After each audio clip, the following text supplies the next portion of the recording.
নতুন করে সমালোচনায় যুক্তরাষ্ট্র, আলোচনায় প্রস্তাবিত একটি নতুন বিল। ট্রাম্পের নতুন এই একটি সিদ্ধান্ত সারা বিশ্বে প্রভাব ফেলতে পারে, বিশেষত বাংলাদেশ এবং ভারতে।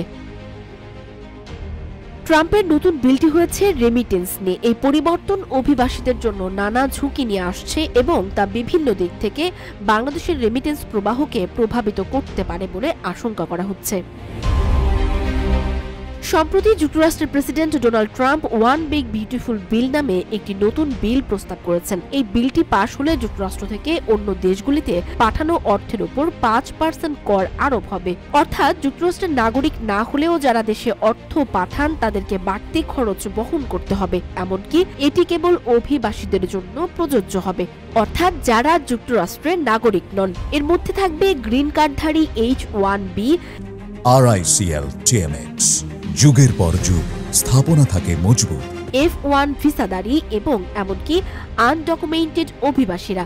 যদি এই বিলটি আইনে পরিণত হয়, তবে কোনো ব্যক্তি যদি যুক্তরাষ্ট্র থেকে তার দেশে অর্থ পাঠান তাহলে তার জন্য 5% কর দিতে হবে। এখন প্রশ্ন উঠতে পারে, কেন এটি এত বড় উদ্বেগের কারণ? আসলে এই নতুন করের কারণে গ্রিন কার্ডধারী এবং আনডকুমেন্টেড অভিবাসীরা বাড়তি টাকায় অর্থ পাঠাতে বাধ্য হবেন। এছাড়া তারা প্রশাসনের নজরদারিতে আসতে পারেন, যা তাদের জন্য ঝুঁকিপূর্ণ হতে পারে।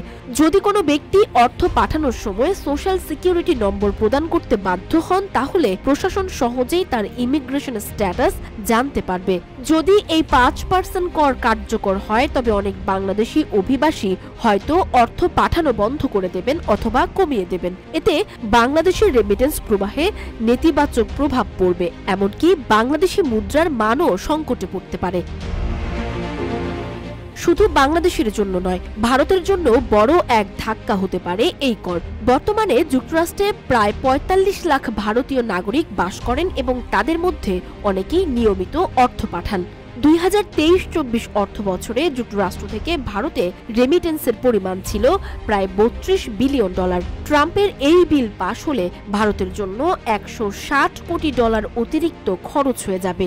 এখন প্রশ্ন আসছে, এই নতুন কর আইন কি সত্যি কার্যকর হবে এবং তা হলে অভিবাসীরাই বা কিভাবে নিজেদের অর্থ পাঠানোর পথ খুঁজবেন?